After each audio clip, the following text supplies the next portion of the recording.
So we are really fortunate in Washington to have great soils and great climatic conditions that really lend itself to growing expressive, big Syrahs.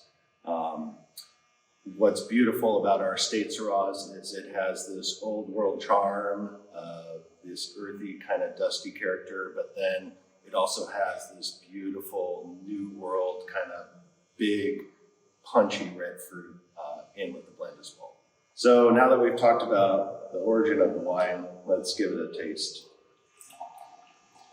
But before you taste, you must look. And so on visual appearance, what I get is this really dark hued wine, a very deep dark core. I can barely see through the middle of it. That is kind of leading to that this is going to be a very intense dark wine. A lot of dark character just on that initial whiff on the nose. Love the savory mixed in with the sweet. I get a lot of black plum, blackberry mixed in with a little bacon fat, little cocoa nib, maybe a little herbal touch on the finish there.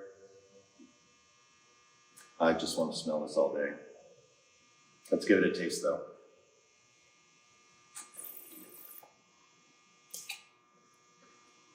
Wow, really rich, mouth-filling wine, very velvety. Love the tannins on this wine after it's had a little bit of time in bottle. Those tannins are really starting to integrate well. And what I would pair this with is any grilled meat. But if you're not into grilled meats, maybe a hearty stew or nice aged cheese. You're going to really want to get something that's big and bold to complement this big and bold Syrah. Aging for this wine, kind of my go-to recommendation for Washington State Syrah is 5 to 7 years. You'll start to see a lot of that secondary and tertiary aging character, which really lends itself beautifully to Syrah.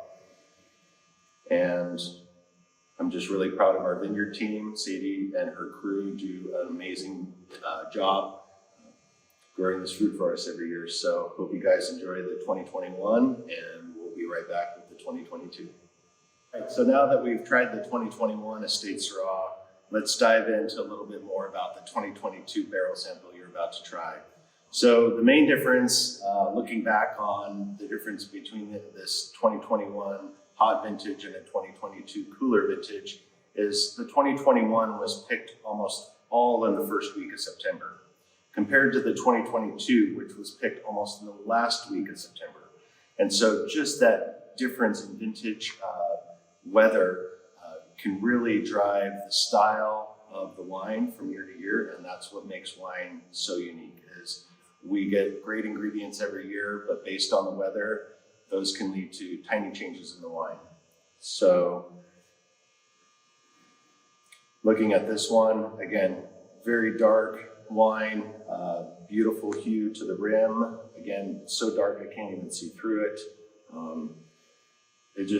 This dark brooding fruit is just spilling out of the glass. I mean, I don't even need to put my nose all the way in it to smell it. Love the earthy overtone and these bright berry fruit flavors. That bacon fat's there again. I know you guys like that. This one also has a little bit of that crushed dried herb on the finish on that nose. So again, delicious. I could smell it all day. So let's give it a taste.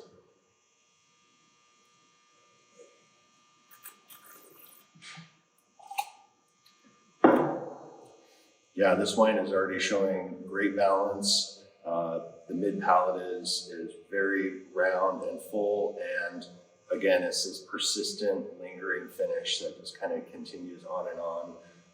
Really like the baking spices that are kind of mixed in with that fruit and kind of that dusty note on the finish. So again, I see this Syrah aging anywhere from 8 to 10 years, no problem, but it's better to enjoy it a day sooner than a day late. So my recommendation is anywhere from 5 to 7 years. You're going to be really happy that you held on to this wine for a little bit longer. So Thank you for joining us today. It was really fun to share these wines with you and go into a little bit more detail about what makes vintage variation and differences between a bottle and a barrel sample. And we hope to see you in Walla Walla soon. And cheers to wine and cheers to you.